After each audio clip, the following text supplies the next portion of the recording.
Hello student, welcome to the Gyan Manji Vidyapit Mahua online education. I Abhay Vyas is today resuming our computer syllabus with the new topic.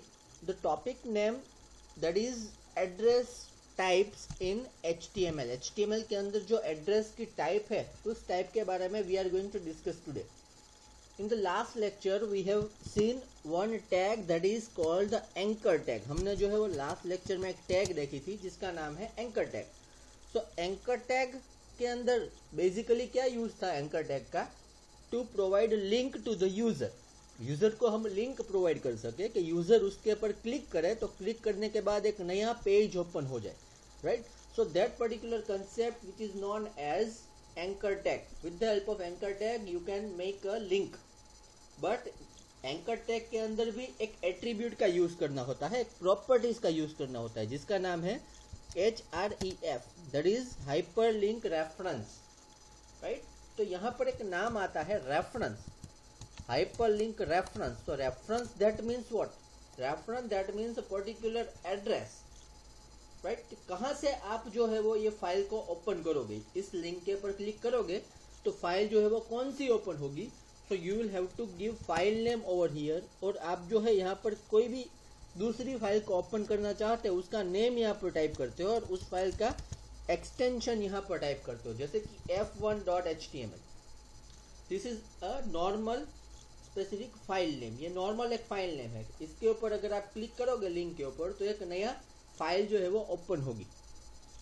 But यहाँ पर जो ये reference है, ये address है, ये क्या दिया है हमने? एक simply directly we have given particular address.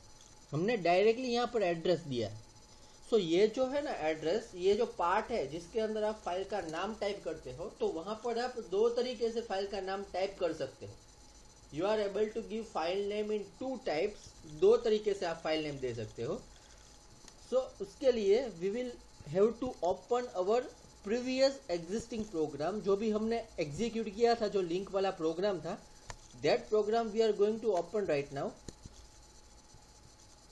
So that I am going to open that particular code, that is anchor tag, right? We have seen the last code, that is anchor tag. ये anchor tag वाला code हमने देखा था. इसे हम फिर से execute करते हैं. To execute this code, I'll have to go to this specific drive and HTML folder, then this particular code, and I'm going to execute this code right now.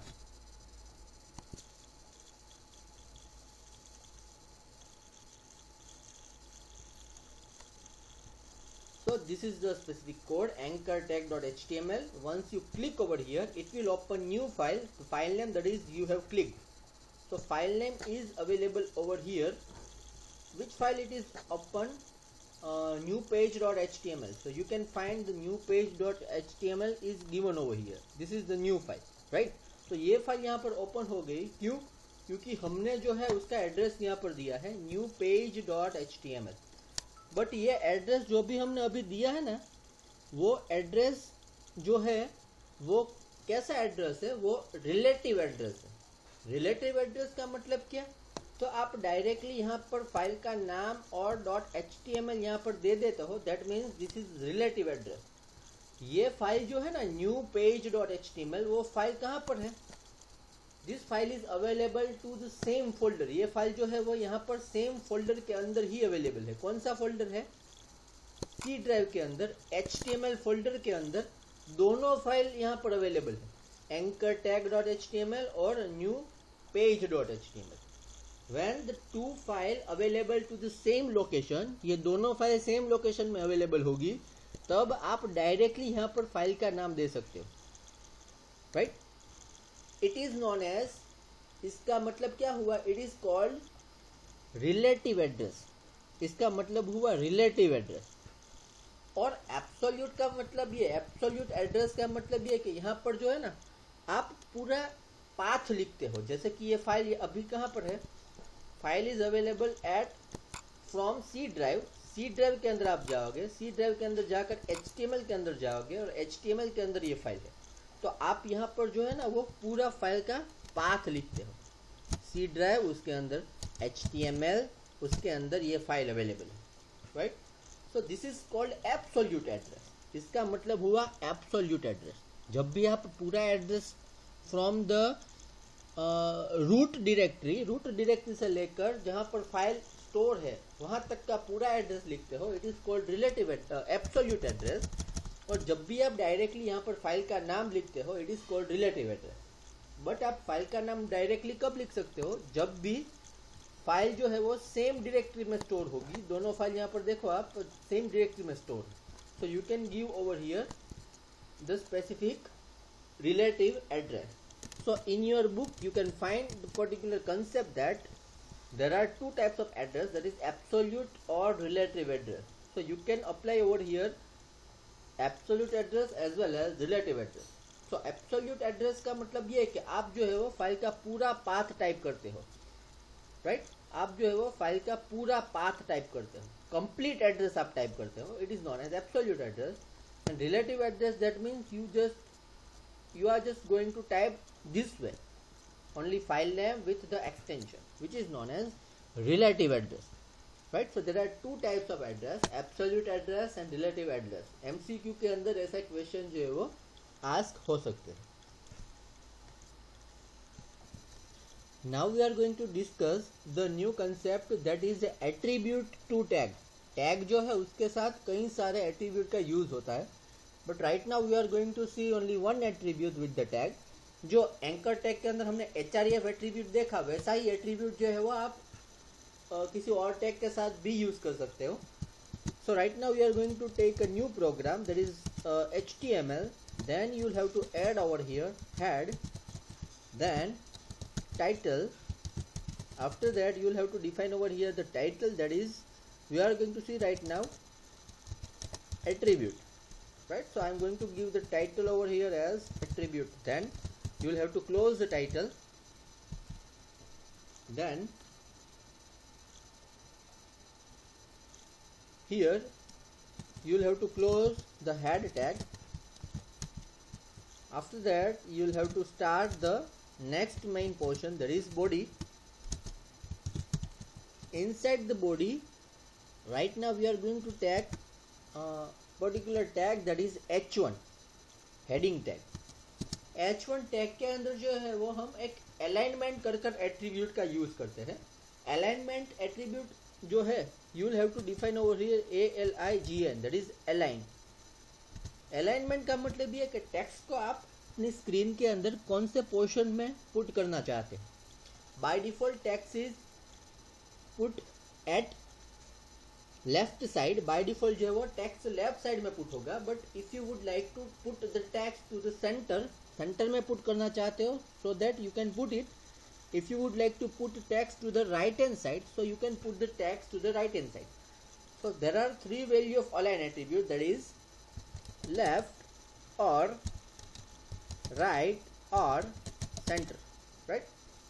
So basically there are three value of this align attribute. You can put any single value over here. Now just see the example. I'm not going to put anything over here. I'm just going to write down the text, that is alignment. Then I'm going to close this h1 tag. I'm going to close the body tag, and at last I'm going to close HTML tag, right? I'm going to save this code. Going to give the file name as alignment.html, right? So just I'm going to run this code, that is alignment, open with, and you can run this code. So you can see that text is available at which side? Left hand side, right? So now I would like to see this text to the center. मुझे ये text को center में चाहिए. So you can apply over here align equal to into the double quote center, right? क्या करना पड़ेगा? H1 के बाद स्पेस छोड़ के align कर एट्रीब्यूट है इज इक्वल टू सेंटर। तो उससे क्या होगा? सेंटर जो है वो डबल कोट में आएगा। उससे जो भी टेक्स्ट आप h1 टैग के अंदर पुट करते हो, राइट, ये जो भी टेक्स्ट है वो h1 के अंदर पुट करते हो, that text becomes at centre, वो सेंटर में आ जाएगा, right. I'm applying over here Control S, then I'm reloading this page. So you can see that text is available at center. Text जो है वो center में आ गया. You can give over here right. This is right alignment. Then you can reload this page. So you can see that text is available at right hand side, right? But by default text is available at which side? कौन सी side by default text होगी? Left hand side, right. Bye default text जो है वो left hand side में show होगा. तो this is about the alignment. ये alignment का यूज आप जो है ना वो पैराग्राफ टैग में भी कर सकते हो. Suppose I am changing the tag over here as P tag, right. I am right now changing the tag as P tag. Now see that the paragraph is available at right side, right. Paragraph जो है वो right side हो गया. ये tag change कर दिया, that means इसकी style भी चेंज हो जाएगी. ये हेडिंग नहीं रहेगा अभी, ये पैराग्राफ की कंटेंट हो जाएगी. You can give over here as centre and I am applying control S, then you can reload. तो पैराग्राफ जो है वो कहाँ पर आ गया? सेंटर में आ गया. गेटिंग? तो this is about the align attribute. ऐसे कई सारे एट्रीब्यूट है जो हम नेक्स्ट चैप्टर में पढ़ेंगे. Now we are going to revise that कौन कौन सी चीज़ हमने इस चैप्टर में देखी. हमने जो भी चीज़ें इस चैप्टर में देखी वो we are going to see in the computer book. Computer book के अंदर देखते हैं. Now see the things in your book. Computer book के अंदर जो है ना वो नोटपैड, अभी हम कहाँ पर कोड रन कर रहे हैं, कहाँ पर बना रहे हैं कोड? नोटपैड के अंदर. कंप्यूटर के बुक के अंदर जो है ना आपको एक टूल दिया गया है जिसका नाम है site tool, SCITE. So site is again editor. वो भी एक एडिटर है जिस एडिटर का यूज करके आप HTML का कोड इसके अंदर भी आप एग्जीक्यूट कर सकते हैं. बट साइट टूल का यूज अभी हम क्यों नहीं कर रहे हैं? क्योंकि notepad is very easy for us. Notepad जो है वो हमने काफ़ी यूज किया हुआ है. तो there is no need to use any other editors. Notepad is a best editor for HTML. So I am not going to show you to this tool. It is better to run the code to notepad. notepad के अंदर जो है ना हम code run करते हैं. it is best option for us, right. so this is the sample code. ये जो है सैम्पल कोड है जिसके अंदर पैराग्राफ 2 ऐड किए हैं, हेडिंग ऐड किया है और टाइटल ऐड किया है. This is normal that we have seen in the previous example. Previous example के अंदर जो हमने देखा था वो ऐसा ही कुछ स्पेसिफिक चीज़ हमने देखी थी. Now we are going to see all the tag. I think ये सभी टैग हमने देख ली है. You just have to observe over here. This is the first tag, that is anchor tag. जिसका यूज भी हमने देखा है. Then bold tag, then body tag. यहाँ पर आपको डिस्क्रिप्शन दिया गया है कि इसका यूज बेसिकली क्या होता है. तो anchor tag is used to apply the link, right. You can click on the link. इसे हम hot text भी कह सकते हैं कि जिसके ऊपर आप क्लिक कर सको. B tag is used to apply font in a bold way, right. Body is the main part in which you can apply any particular content of HTML page. BR that means break line, right. नया page में जो है वो start होगा. ये singular tag है. यहाँ पर आप देखो empty singular tag, that means इसके बीच में कुछ कंटेंट नहीं आती BR टैग के अंदर. ये सिंगल ही टैग है और सिंगुलर एम्प्टी टैग है. देन H1 से लेकर H6 तक हेडिंग स्टाइल, राइट. ये सभी हेडिंग के लेवल है. Then we have seen the head tag. Head tag के अंदर हम बेसिकली क्या ऐड करते हैं? Title tag, right. Then HTML tag is a compulsory tag. With the HTML tag we can start our code. Then I tag for italic, right. Then P tag for paragraph. Pre tag that is pre-formatted text. That means जो भी चीज़ हम pre tag के बीच में लिखते हैं वो as it is हमें browser दिखाता है. Then strike through. Strike through जो है वो हम किसी भी वर्ड को इरेज करना चाहते हैं तो you can see the effect of strike through tag by putting the line between the text. तो ये भी हमने एग्जांपल में देखा था. Then title tag which shows us the title. TT tag that is typewriter tag, right. Typewriter जैसे आपको font दिखेगा. Then U tag that is underline tag. This all the tag we have seen. Now we are going to complete this specific code. Now we are going to solve each and every MCQ which is given over here. मैं यहाँ पर आपको MCQ solve करवा रहा हूँ. आपको जो है वो अपनी बुक के अंदर जिस भी बुक का आप यूज़ कर रहे हो वहाँ पर आपको इस MCQ के आंसर्स जो है वो लिखने हैं. so that at last exam के अंदर आप प्रिपेयर कर सको, right. So now the first question is given over here that to display the web content, which markup language is needed? To display the web content, which markup language is needed? Web content को display करने के लिए कौन सी markup language जो है इसकी ज़रूरत पड़ती है. So there are different option is given over here. So the answer will be HTML.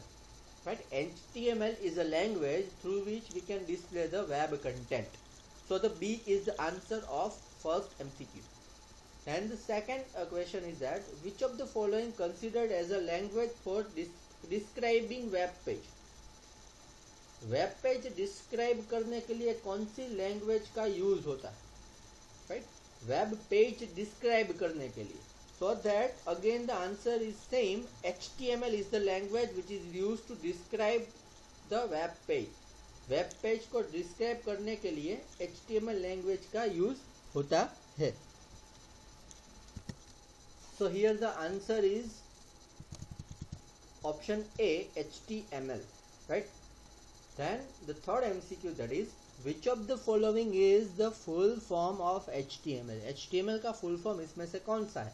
It is very easy for you. So which one is the correct? Option C, hypertext markup language, right. You can see the full form over here. Option C, hypertext markup language. Then which of the following is the full form of HTML? HTML का full form कौन सा है? So हमने पहले lecture में देखा था HTML का full form, that is standardized general markup language. Option A, right. Standardized general markup language. जिस लैंग्वेज का मेन यूज जो है वो इंफॉर्मेशन को पास ऑन करने के लिए यूज होता था, right. You can pass on information from one PC to the another PC. Next is that which of the following option MCQ 5th, right. Which of the following refers to an HTML element? इसमें से HTML elements कौन सा है? First thing is that an opening tag, content and closing tag. Option B is that angular bracket, जो angular bracket करते हैं ना tag start करने के लिए, tag close करने के लिए, वो. Then content, that means whatever the content you write in between. So इन सब में से HTML elements कौन सा हुआ? All of this, right. So option D is correct. Any of this. इसमें से बेसिकली यहाँ पर एक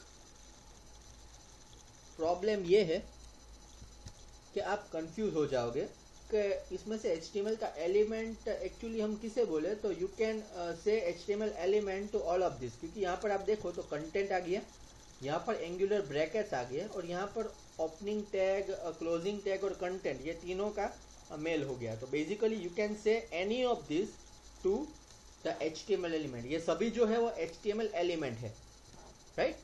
सो option D is correct. Next thing is that MCQ 6, which of the following can be used to specify additional formatting along with an HTML element? HTML element, जब भी आप HTML के tag लेते हो उसके अंदर एक्स्ट्रा इफेक्ट अगर आपको देनी हो तो हमने एक चीज़ देखी थी कि पैराग्राफ टैग जो था या तो H1 टैग था, उसके अंदर हमें अलाइनमेंट चेंज करने थे. तो जो अलाइनमेंट के लिए अलाइन हमने यूज़ किया तो उसे क्या कहते हैं? एट्रीब्यूट कहते हैं.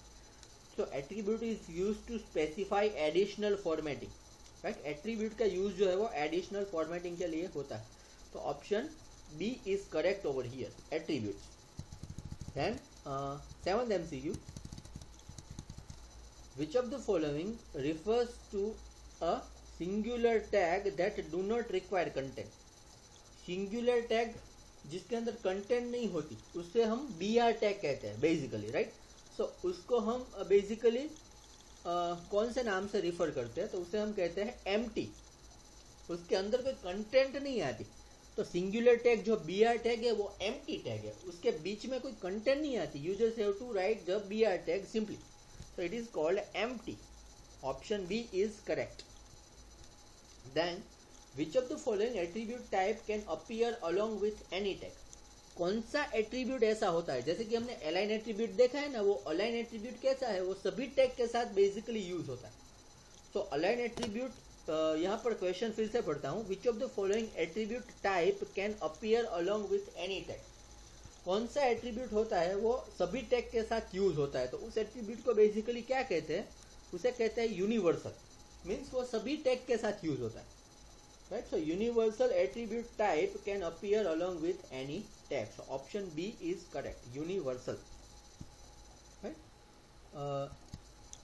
Then the next MCQ is that which of the following which type of information can be incorporated in an HTML document. HTML document के अंदर कौन कौन सी चीज हम रख सकते हैं.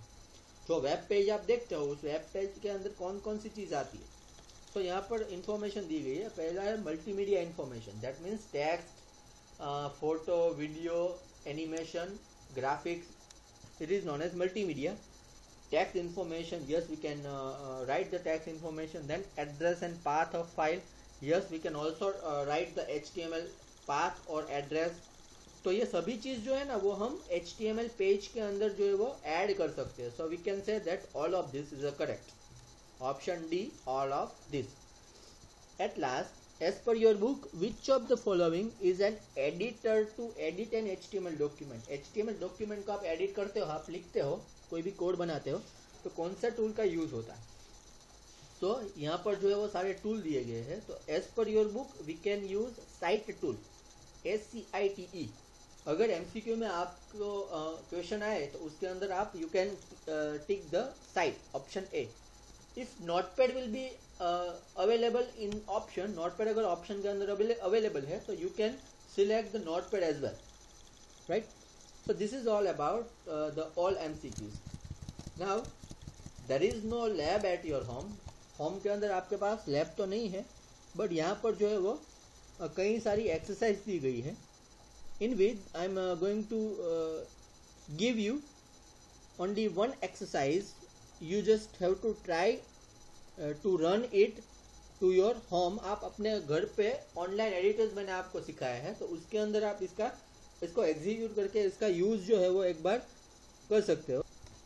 So you can read the specific question over here. आप इसके डेफिनेशन यहाँ पर पढ़ो, इसके ऊपर आप जो है वो ट्राई करना ऑनलाइन एडिटर्स के अंदर इसे एग्जीक्यूट करते हैं. राइट.